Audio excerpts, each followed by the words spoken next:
Welcome back.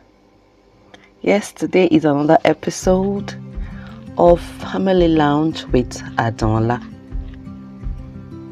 Today we are taking the tips for parenting into this world, part 2. Don't forget, children don't remember what you buy them. They remember how you raise them. Most importantly, how you create those memories for them, because they are going to have memories as well. We have mentioned to be present, model values, communicate, and we stopped at discipline with love. As a parent listening to me today, do you discipline or you punish? Because they are two different things. When you discipline, the motive is to correct the wrongness or whatever the child has done that needs correction. But when you punish, the motive is different. The motive is to inflict pain on that child. You see, the motive of the two tools, they are not arriving at the same result. And you will wonder why you punish your children and you still do not get the desired results. Yes, that is it right there. So the question you should ask yourself is, am I disciplining or am punishing? If it is discipline, it must be layered with love.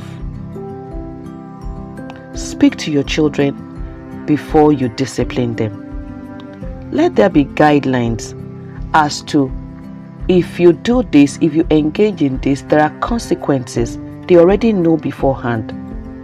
What you are teaching them is to be responsible and to be able to own up to the decision that they make.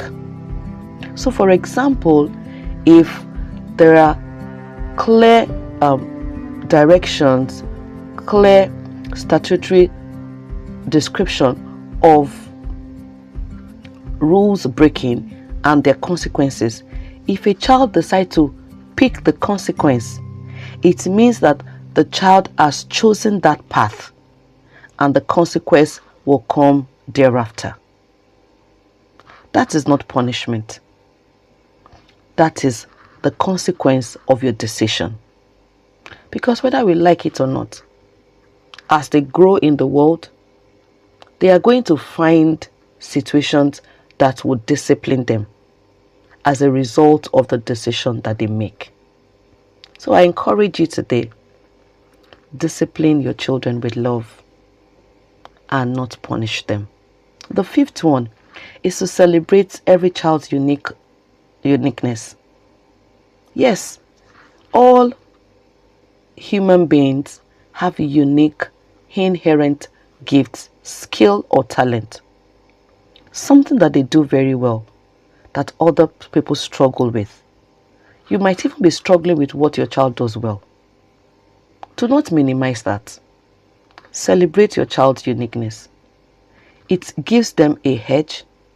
It helps their self-esteem and boosts their confidence. That might be the breakthrough that your child needs to become a high flyer in life. Be the one to unlock that potential. Be the one to open that child up to him or herself. You will be glad you did. Number 6, create routines that build stability. That is the responsibility of parents, to create routine in the home. You can be saying, I'm not used to routine myself. How can I create one? Start from the little ones. What time do your children sleep? Be consistent with that. See how they sleep early and wake up refreshed. Yes, as simple as that. Create routines. Build your family on structures that can last your family. How often do you even have family time with your children? How often do you just have a time that you are just playing, is not work, is not that you are just, hearing each other? It helps. It helps the parenting journey, and it helps you to be able to connect with your children. The seventh point or tip is pray and plan for their future. That's on you. You need to pray for your children. You need to plan for their future. Praying helps you to be able to see where you are planning, what you need to put in place. There is no child that has turned out well that the parent did not plan for. Mention one for me. Yes, that is it.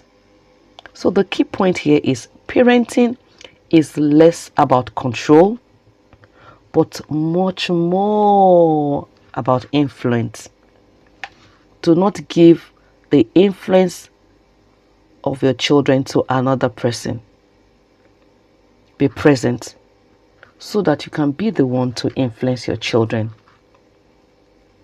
So which of these 7 tips will you start practicing today?